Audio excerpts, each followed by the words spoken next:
मेरे पास आजकल जो पेशेंट्स आ रहे हैं, वो मेनली किस चीज़ के आते हैं? वो ये बोलते हैं मैम हमें भी ऐसा फिगर चाहिए, मैम हमें भी इतना वेट रिडक्शन चाहिए, मैम आपने सेलिब्रिटी का देखा क्या? उसका बिफोर एंड आफ्टर आपने देखा क्या? तो आज अपन इसी टॉपिक के बारे में बात करते हैं। सबसे फेमस सेलिब्रिटी बहुत सारे हैं जिन्होंने अपना वेट रिडक्शन किया है, पर ज़्यादा चर्चा में जो हैं वो सारा अली खान है, तो आज हम थोड़ा उन्हीं के बारे में बात करते हैं। सबसे पहले कि उन्होंने इतना वेट रिडक्शन कैसे किया और वो कैसे पॉसिबल हुआ और क्या प्रॉब्लम थी कि वो इतनी ओवरवेट थी। तो सबसे पहले जो सारा अली खान को जो इश्यूज थे वो थे पीसीओएस के। पीसीओएस का मतलब क्या होता है? पॉलीसिस्टिक ओवेरियन डिजीज और सिंड्रोम, दोनों एक ही चीज है। इसमें ये होता है कि जो अपने सीएनएस से जो हार्मोन्स रिलीज होते हैं फीमेल बॉडी के अंदर, उनका इम्बैलेंस हो जाता है, जिसकी वजह से दोनों ओवरीज होती हैं, जिसको अपन अंडाकोश बोलते हैं नॉर्मल लैंग्वेज में, उनके अंदर बहुत सारे फॉलिकल्स होते हैं, बट वो मेच्योर होके रप्चर नहीं हो पाते, जिसकी वजह से पीरियड्स डिले हो जाते हैं और बॉडी के अंदर वेट गेन, हेयर ग्रोथ, ये सारे इश्यूज शुरू हो जाते हैं। तो अब सेकंड क्वेश्चन आता है कि मैम तो क्या हम कोई पतले नहीं हो पाएंगे?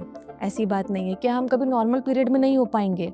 ऐसा बिल्कुल भी नहीं है। अब हमने प्रॉब्लम समझ ली है कि पीसीओएस क्या होता है। सारा अंदर हार्मोन्स का ही प्ले चल रहा है, तो उनको कैसे रेगुलेट किया जाए। सबसे पहले जो सारा अली खान ने किया, उन्होंने मेडिकेशंस के साथ में अपना वेट रिडक्शन पर ध्यान दिया। लेकिन पीसीओडी पेशेंट्स में एक खास बात ये है कि जब तक आपको डॉक्टर की दवाइयों का सपोर्ट नहीं लगता, थोड़ा सा मुश्किल होता है वेट रिडक्शन करना। कहने का मतलब ये है कि जो वेट होता है वो काफी रेजिस्टेंट होता है रिड्यूस होने में। क्यों? क्योंकि बॉडी के hormones are not working normally. तो आपको क्या करना है, जो रोल होता है वेट रिडक्शन में पीसीओएस पेशेंट्स में, हाफ रहता है डॉक्टर का और हाफ रहता है पेशेंट का। डॉक्टर अपनी तरफ से जो मेडिकेशंस देते हैं वो अंदर के मेटाबॉलिक साइकिल को बैलेंस करने के लिए देते हैं। जब आप उसके साथ में, मतलब पेशेंट अगर उसके साथ में वेट रिडक्शन और एक्सरसाइज करता है, तो दोनों का कॉम्बिनेशन इज सुपर गुड। मतलब in a month 2 to 3 kgs you can reduce. और जो हम लोग मेडिकेशंस देते हैं, they are not harmful to the body, कि अगर आप खाएंगे तो आपको लॉन्ग टर्म कोई इफेक्ट आएगा। They are completely safe. तो सारा अली खान के साथ भी सेम हुआ।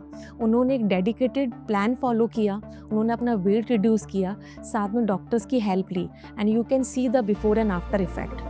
सो द क्रक्स इज कि इट्स नॉट ओनली डॉक्टर, कि मतलब डॉक्टर ही सारा उनकस लेगा कि मैम आपको ही रिड्यूस करना है। नो, 50% पार्ट जो होता है वो खुद पेशेंट्स का होता है कि उनको भी उतने एफर्ट्स लगाने पड़ेंगे। दूसरा, अगर एक बार अगर वेट रिड्यूस हो गया है या बैलेंस में आ गए हैं, तो पीसीओडी जाएगा नहीं बॉडी से। क्यों? क्योंकि आपकी बॉडी की टेंडेंसी है वो। तो आप उसको लॉन्ग टर्म कैसे मेंटेन रख सकते हैं बिना मेडिकेशन के? It is diet and exercise, your lifestyle. अगर आपने अपना लाइफस्टाइल मेंटेन कर रखा है तो पीसीओडी प्रॉब्लम आपको छू भी नहीं सकती। तो यही मैसेज मैं आज सबको देना चाहती हूँ कि अपन सेलिब्रिटीज का जो देखते हैं, अपन उनके पीछे की मेहनत और उनका वर्कआउट और उनका डेडिकेशन नहीं देखते हैं। दो मेडिकल साइंस हेल्प करती है, बट पीसीओडी में खुद का डेडिकेशन ऑल्सो मैटर्स। तो अगर आपको इसमें और डिटेल चाहिए कि और डेप्थ में जाना है पीसीओएस का और अच्छा ट्रीटमेंट आपको चाहिए, तो you can contact me. I am available in premier hospital.